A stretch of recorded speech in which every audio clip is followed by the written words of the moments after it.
Welcome to the Bowel Chronicles, where we dive deep into the world of bowel health. I'm your host, Vicky, and on this podcast we have raw and candid conversations with individuals facing various bowel conditions and illnesses. Through personal stories and shared experiences, we illuminate resilience and courage in the face of adversity. Be reminded that each story is personal and unique.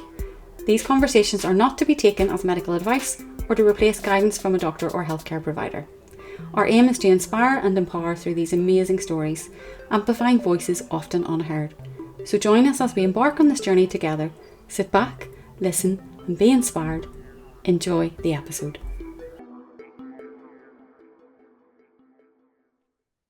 Well, hello everyone, and welcome to another episode of the Bowel Chronicles.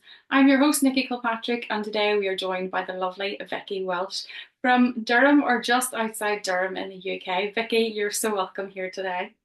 Oh, thanks so much for having us. It's lovely to be here. You're very welcome. Vicky, I've been following and tapping into your journey on social media for quite a while now, and being really, really excited to hear a little bit more of your story. And your story is one of inflammatory bowel disease, and you are diagnosed with ulcerative colitis. And most of the people that I've been interviewing recently have had some form of surgeries and whatnot. And I think, from a social media point of view, there are a lot of people out there sharing their life on the other side of IBD because they've had maybe a stoma surgery or other types of surgeries like bowel resections and what have you. And I love that you've not had surgery and you're still on social media showing how you can still live life with an IBD to the full as best you can, and that isn't all doom and gloom, and you're just really raw and authentic with your journey, and I love that. So I love for you, Vicky, just to share a little bit about what was life like for you, and how did your diagnosis come about, and maybe how long ago was that, or what age were you whenever that kind of happened? Yeah, sure. So it's actually just come up 3 years ago since I was diagnosed. I was diagnosed in November 2021. I had IBS and I'd had that diagnosis for quite a number of years. And in the February of 2021, I remember passing some blood at the toilet. Mm-hmm. And I went to the doctors and they just they said, oh, it's IBS related, see how it goes, come back if it continues. Anyway, it didn't, nothing else happened. But during the course of that year, like other things started to happen. So I noticed a lot more sort of bloating. When I was eating, things were burning. When I went to the toilet, it didn't smell the same. And it's just, I felt like I couldn't empty my bowels properly. And I thought, something's not quite right. And sure enough, I had another episode where I'd had some bleeding, went to the GP again, and they said, oh, it's quite likely you've got piles. So the test for piles, sent away, nothing happened. I thought, right, that's it, that's what it's been, because it's settled. Mm-hmm. And then I remember it was around about the sort of October time, and I just didn't feel right. I knew there was just something not quite right. And then I had passed a bit of blood again. So I went back and I saw a different GP this time. And she said, you shouldn't be passing blood with IBS, that's wrong. Mm-hmm. So I was like, oh, all right, okay. So we're going to do a couple of tests. We'll send for a stool sample and a fit test, and we'll see what's what. And I didn't think too much of it, to be honest, at that point.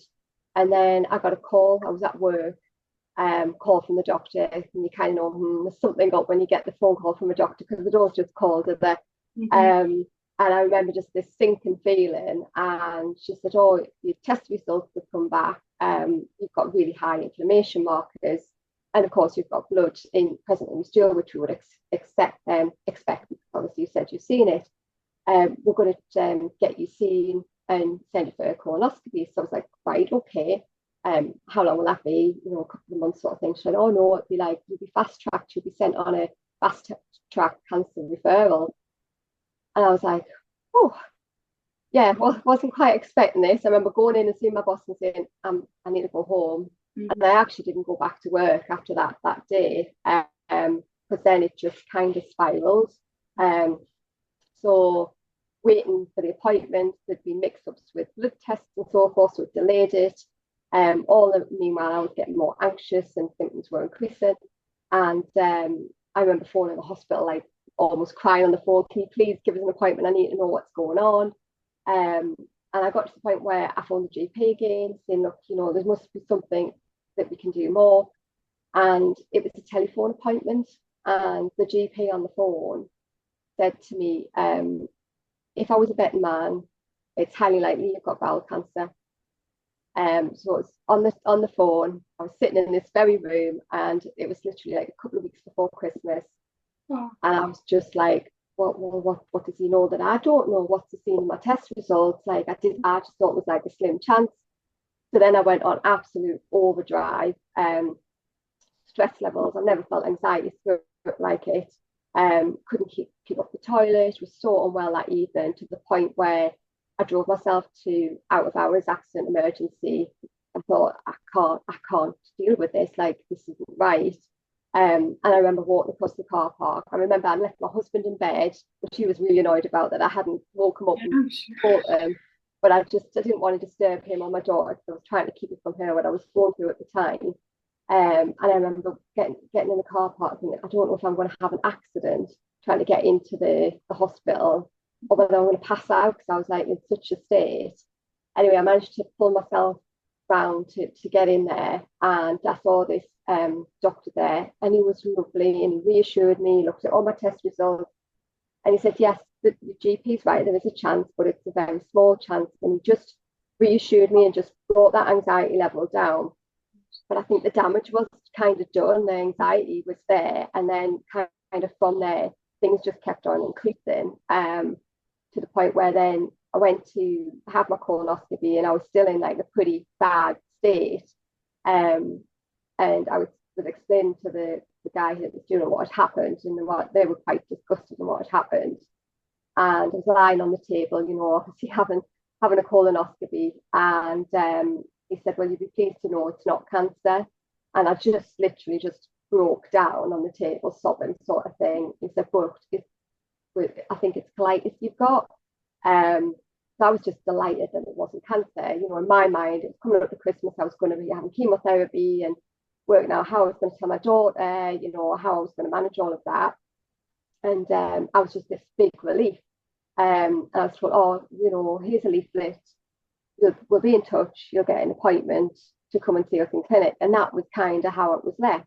Mm-hmm. But then over the Christmas period, leading into like sort of Christmas, I was really unwell with it. And there was no appointment from the hospital. So I had to go back to my doctors, and they kept on chasing the hospital for an appointment, saying, look, you need to see this girl, or you need to give us some medication. She can't wait. And then I think it was about the day before Christmas Eve, the GP phoned and spoke to somebody at the hospital and said, look, she's at the point where I'm going to admit her medically if you don't give me permission to prescribe her something. Mm-hmm. And at that point, they prescribed us the steroids and suppositories and so forth. Okay. And it took a bit to kind of get things a bit settled, but it never really got settled properly. I then had my appointment, I think it was in the January, with the hospital. I came off the steroids and stuff, and I was put on like a maintenance drug, which at the time was Vaseline. And throughout that sort of probably that first year, it just didn't seem to fully settle, and I was still bleeding. So I spoke to my consultant and said, look, I don't think this is right, but I was like so exhausted, and the consultant wasn't the nicest to deal with. He was a bit arrogant and spoke to my husband in my appointments and not wouldn't speak to me, and just kept on saying I think she's really anxious. I'm thinking, yeah, you'd be anxious if you were bleeding out your bottom, surely this is normal. He was like, oh no, it can be quite normal. You're going to be fine. You're going to be fine. Although we think your iron levels are a little low, we'll give you an iron infusion. We think that's the problem. So went in for the iron infusion. Didn't have an immediate reaction, but then I had a reaction afterwards, and it increased my symptoms more. Hospital didn't believe us, so I was sending photos on email like of what I was passing. I was like, this can't be right. But they were like, no, it'll be fine, it'll settle. I just felt ill. And And it got to Vicky, the point where, you sorry, able were you able to work through this, or were you still off work? so I was at the beginning, I think I was off, but I'd wanted to go back after the Christmas thinking that I would be fine. And I started to try and go back, but then it just flared up and I ended up being off. So I wasn't working at this point. Mm-hmm. I was just so exhausted. I remember even trying to like go out for a meal with my family and things like that. And it was just, I just felt horrific. Like wading through treacle, it was the feeling, like trying to do anything. I was absolutely exhausted. And I just couldn't keep away from the toilet, Yeah. And I was like, this can't be the way I've got to live, this isn't right. And it was like a battle, we kept trying different things with the hospital, but they wouldn't listen. And in the end, I phoned and I got a private consultation.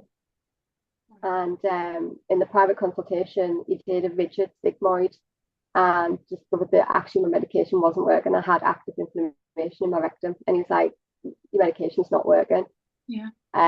So he wrote to my consultant at the hospital and said she needs a different medication, and they did put us on the azathioprine. But that was like the first sort of year to 18 months of my journey was just like, really quite difficult. I was off work probably the first sort of 4 months, and I did go back, but I was still unwell, still really struggling to work, like sleeping in between like meetings and things like that, and working from home as much as I could, and resting at a weekend. And that first 18 months was quite a challenge. And it took to seeing that private consultant, which you should never have to do. You should be listened to, and having some real strong words with my nursing. Look, you have to listen to us when I'm telling you I'm not well. And it was because my symptoms on paper weren't showing up that there was inflammation. I was like, but I shouldn't feel this way. This can't be normal. And it was just through sort of sheer determination and reaching out to a private healthcare that I managed to get acknowledgement that I wasn't going mad. I really was still unwell, and I was suffering with this more than I should. But I think what it also kind of made me realize that this wasn't acceptable was actually being on Instagram and reading about other people's stories and connecting with other people, and sort of realizing actually no, this isn't right. You shouldn't be left like this. This isn't the quality of life you should expect. Your symptoms should be managed with your medication much better. So whilst yes, it wasn't like really serious. I didn't have any hospital admissions. Just day to day, it was having a toll on how I was, It's and your it was quality of life, yeah, it's yeah, absolutely it was we should hard, really hard. work and do those normal everyday things, and here you've been for 18 months, and it's just not 18 months because before that you were already symptomatic, just not Yeah, to the same extent, and it's constant flare-ups. It's about your quality of life, and this whole thing of having to constantly advocate for yourself, because without that you get absolutely nowhere. So eventually you get your treatment changed to yeah. a So biologic I treatment. got on, yeah, so I got put on azathioprine. Yeah. And I'll be honest, I was quite scared at the idea of going on that. When they say, "Oh, you've got to go for like drug counselling," I was like, "Oh my word, that sounds pretty serious." Yeah. And they tell you all the risks. Obviously, there's higher risk for things such as skin cancer and things like that. But it was kind of, well, what's the alternative? I can't continue like this. I have to put my trust in it and give it a go. Mhm. And I had a rocky road with that. So my body seems to be one of these, no matter what it's given, it fights it at first. It doesn't like to accept the help it's given. Yeah. So it took a good 6 months for it to properly sort of kick in and really make a difference. Mhm. And during that time, I suffered side effects from the azathioprine. So I lost a lot of hair, which was really quite an awful thing because I've always been someone who's got lovely, nice, thick, curly hair, and it's something that's part of me. And whilst yes, my body was starting to feel better, my appearance was changing, and I found that really quite difficult because people were like, other people didn't notice, but I was having to like limit how much I washed my hair. And I actually sent photos to the doctors, like my consultant saying, "Is this normal to lose this amount?" And actually they did start to get worried a little bit at one point, thinking, yeah, she is losing quite a lot of hair, but it got to about the 6 month point and things did start to improve and things slowed down. Because if I had got to that point and things hadn't, they would have then looked at like biologicals and so forth. Mhm. And it just, for me, it's just not been quite I know some people get the diagnosis and the first drug works for them and they have a great quality of life.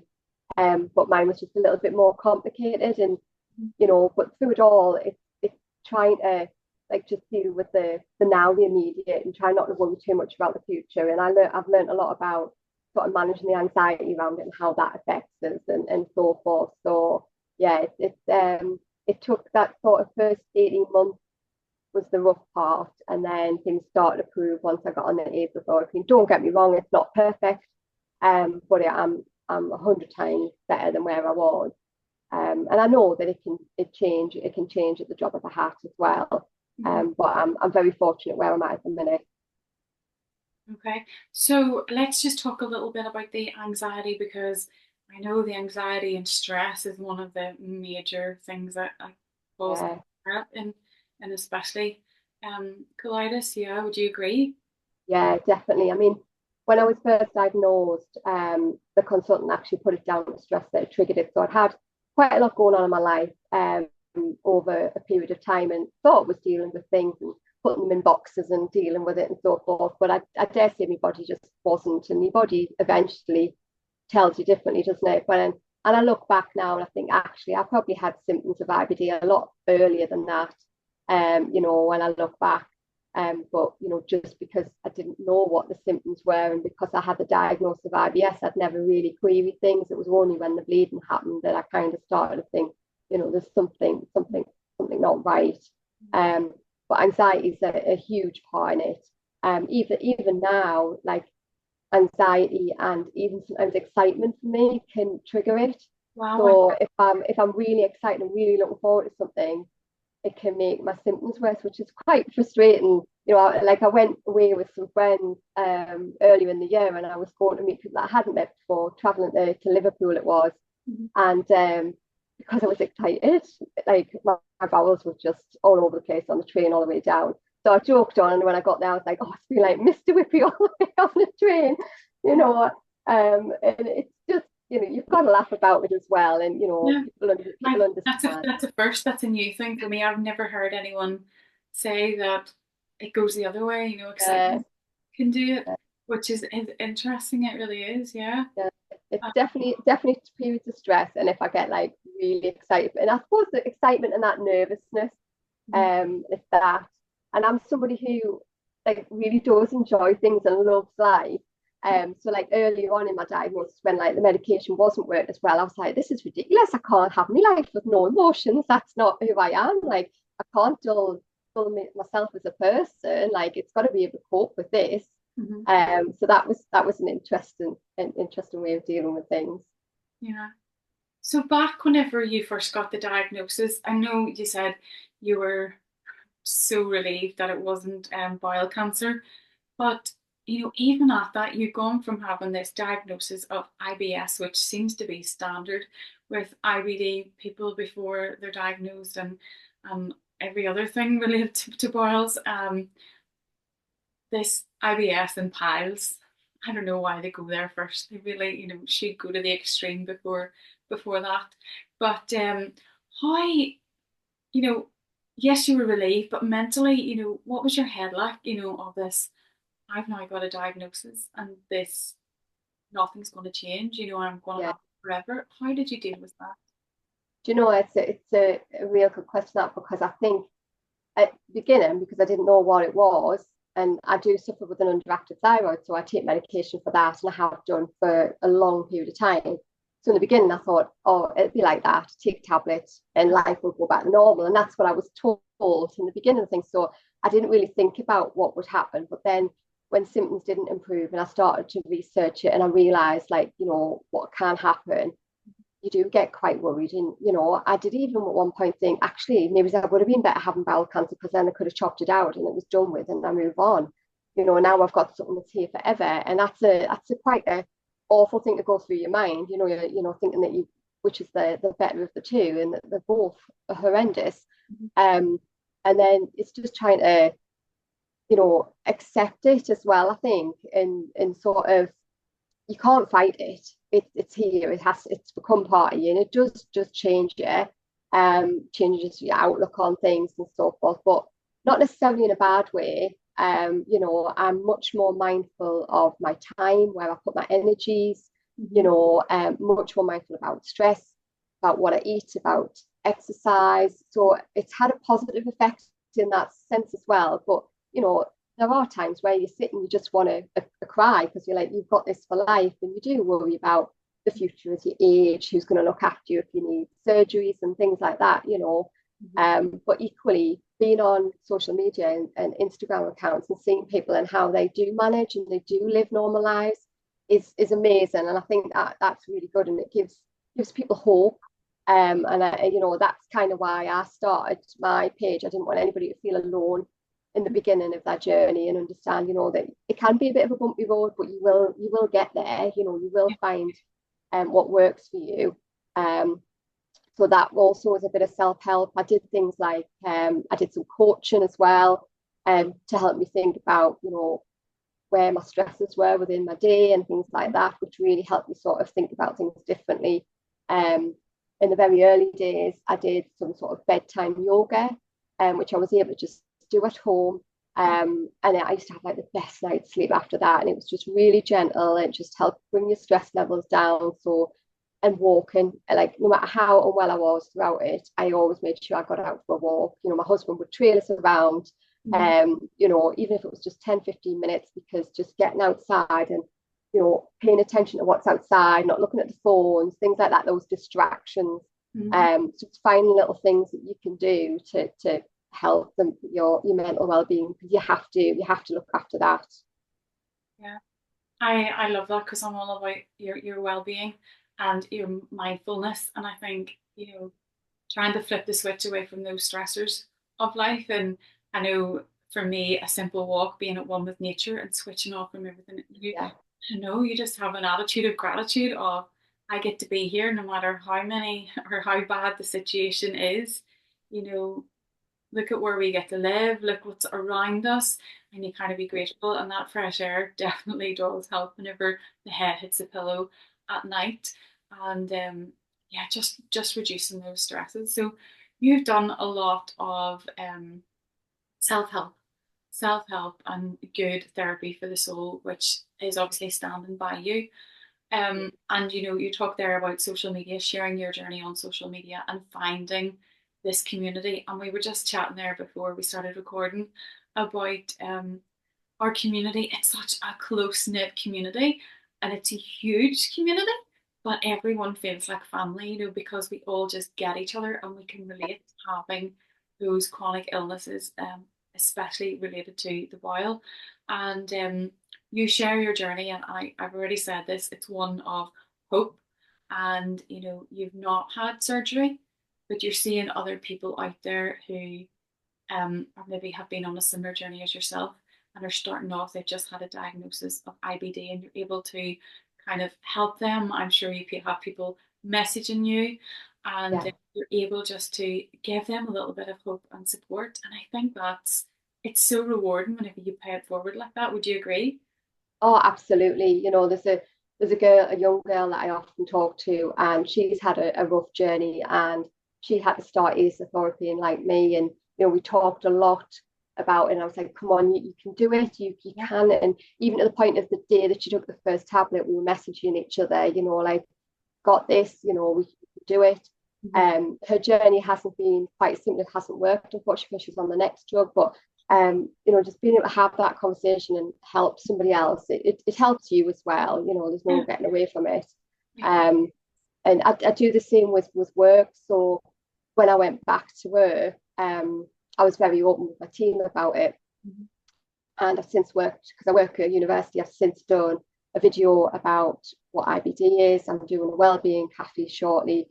I stood up and give a presentation, and I actually stood up and I went, right, I'm going to talk about poo in the professional environment, Yeah. in front of a load of people. And, you know, and then I was at something a couple of weeks later, and this girl came up to me and she went, I recognise you, but where do I recognise you from? I went, yeah, I'm the girl that talked about poo the other week, aren't I? She went, yeah, you're the one. But it got people talking, and you know, and because the job I work in, you know, I work with students and seeing that they come to a different country, often studying with a lot of stresses.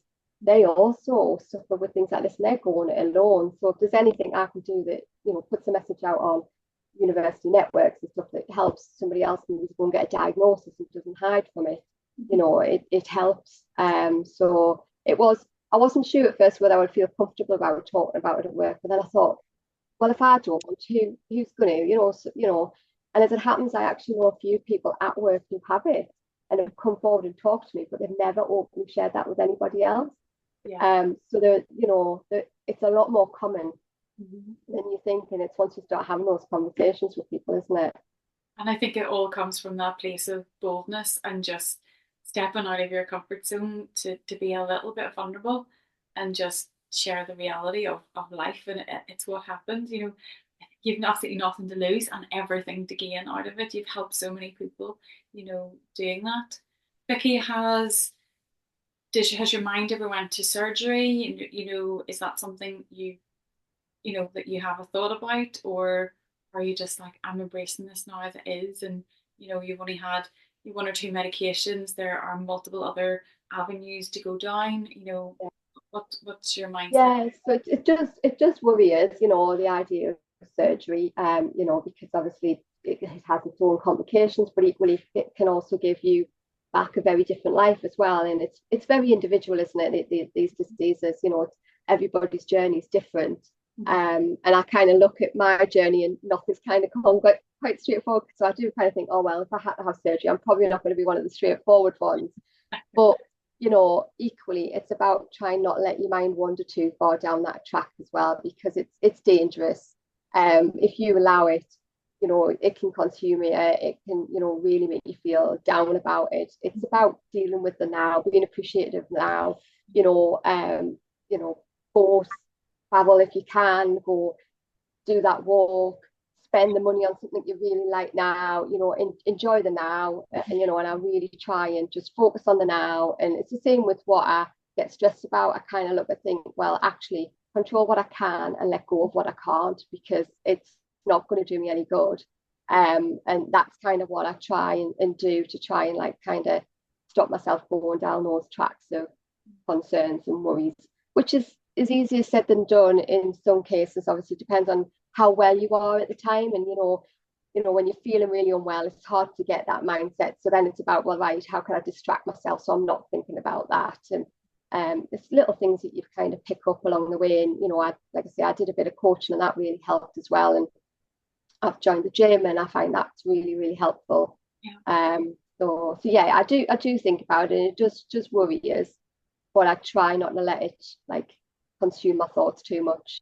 Yeah, that's good. So all that kind of mindset work that you're doing is a daily thing. It's a choice you accept to do every day, and you need to practice every day to kind of stay in that headspace. And then you exercise quite a bit. You join the gym, and they're all things, would you say, that definitely help you? Oh, 100%, absolutely 100%. I'm also a woman at that age where I'm perimenopausal as well, so your hormones are all over the Yeah. place as well, and it helps in that sense as well. Like the gym's just like that place where you can go, you whack on your favorite tunes, and it's your time, that hour or whatever, and you just focus on that. So your mind is nowhere else; it's there. It's on the workout that you're doing, and I find that really, really helpful. And it's a non-negotiable now. Like it's in my diary. I've formed the habit, and it gets done every week. And I notice the difference. I notice how I feel in myself, like my, the stress levels, how I sleep, all of that. It does affect it. So yeah, doing those things, and making sure that you're getting good sleep when you can. Balancing what you do on a day-to-day life as well. So in the past, I'm a mom, I've got a teenage daughter. I used to get stressed about the most stupidest things. Like the house would be a mess. I mean, I'm sitting in this room, I'm surrounded by Christmas decorations, which is why I've got it all blurred out. And normally that in the past, that would have stressed the hell out of us. I would have been like, Yeah. I can't possibly, I would have been pulling it all out of the room and making sure everything was tidy. And it's like, now it's like, oh, it's fine. Just stick on the blur. It's fine. And it's just how you approach things and learn and let go of some of that, because it does you no good. It just stresses you out and it increases your symptoms. It's yeah, so it takes a bit of thinking through, because it's not my natural way. I'm somebody who's always on the go and is a bit of a stress head. So it does take a bit of doing, but yeah, it definitely helps. I think there's a lot of self-discipline that has to come into play there. But like you say, you probably have to go to a really low place or a really bad flare up to know then I don't really want to go back there. And there are things that I need to put in place for me to be the healthiest version of me that I can. Vicky, there's a question I just want to ask you in relation to food. Is there anything that you feel triggers a flare up or anything specifically that you have to avoid? Yeah, I'm still working on the food side of things. So because I had like a rough time in the beginning, so that first 18 months, Mhm. I had tried different sort of food diets and stuff, but I kept on getting told, oh, diet doesn't matter for you, see, it doesn't come into play. And I was thinking, are you sure? Like, I've read up stuff and I think it does. But I didn't really get a lot of support from the hospital with that. So I did do food diaries, but because I was constantly flaring, I couldn't figure out what was triggering it all. Mm. But as things have become more settled, I do notice with some things. So I think too much dairy is a bit of a trigger sometimes. I can have dairy and I can have a coffee, and I actually really like a coffee these days. Um, but having too much of it in a day can make us not great. I still haven't quite got on to eating so much red meat. I kind of keep away from too much of that. Mhm. And my diet was always pretty healthy, to be fair, before IBD, and I've just cleaned it up a little bit more. I still eat my veg and so forth, but if you're flaring it, make sure that you don't eat too much of it, or you make sure it's soft and things like that. So it's something I'm still working on. So I'm sure there's probably other things and that I can work on a little bit more on that. Yeah. It's interesting. A lot of people have said that about red meat, not having huge amounts of it. Personally, I wouldn't have huge amounts of it. Maybe red meat once in a week is Yeah. probably, what I tend to eat anyway. But yeah, that's very, very interesting. A lot of people have also said greasy foods or a lot of takeaways and things would aggravate them. Tend to stay more towards clean homemade stuff. Yeah. Definitely. Uh, Yeah. To be fair, I never wasn't a big one on sort of takeaways and greasy Yeah. food. I've always made like stuff myself anyway, so that's been pretty easy going in that sense. That's kind of just continued, and I guess it's just more of that, more of like researching and I think I've done a lot of reading up on obviously like processed foods. That you don't realize what's in some of the things. So I do try where possible to like consider like the bread that you buy in not white and have sourdough and Yeah. making sure you're having the protein in so that you're not wanting to snack on the sweet stuff, limiting the sweet stuff. So those sort of things I work a little bit more on, and I do think it all helps. It's all part of the bigger picture. Mhm. You're doing amazing. Like I feel like from watching your journey, I think once you've got it under control with a medication that kind of works for you, then you can just live, life to the full as you're trying to do. You've had holidays and you've been doing events and getting to things, doing your gym work and, just working away and carrying on with life as best you can is the way to go about it. If you were to share a little nugget, golden nugget for, you know, a future Vicky or someone who is just, maybe having a diagnosis now, what would your golden nugget be? I think one of the biggest things is obviously you need someone there to support you and be open about it, be open with that person about how you're really feeling. But I think it's very much about focusing on the now and not letting yourself run away with what it could be. Or like if I think back, like if my mindset had been what it is now, maybe I wouldn't have like overthought the diagnosis and what it would mean as far as like if it was cancer and so forth, and I maybe would have challenged things differently. Mm. So I think more focusing on the now definitely, and letting go of things. So if you're newly diagnosed, let the washing mount up, ask for help. Let go of that stuff because it's really not important. What's much more important is going out for a little walk, doing something that you enjoy and that gives you some relaxation as well. It's not an easy thing to live with or an easy journey to start. So invest in yourself, wherever you can. Mhm. Yeah. I I love that. And Vicky, I love that you've just, you've given an hour of your time today to come on here and just be authentic and share your journey. And I want to say at this stage, I will be tagging Vicky's social media handle. I want to get it right. It's me and the big bad IBD. Is that right? Yes, On that's it. Instagram, and I will tag her below in the show notes. So please do go over, give her a like and a follow. And if there's anything that we haven't touched on today and you maybe have a question, do feel free to put a comment on any of the reels or any of the posts in relation to the podcast, or maybe drop Vicky a message and I'm sure she will get back to you. There maybe be things that Vicky can answer that I certainly wouldn't be able to help you with. So, Vicky, thank you so much for coming on and giving us your story today. It's been great. No problem. Thank you. It's been lovely. Welcome. Well, folks, that's us today from Vicky and I. It will be over and out, and do come back next week and join us for another episode. Goodbye for now.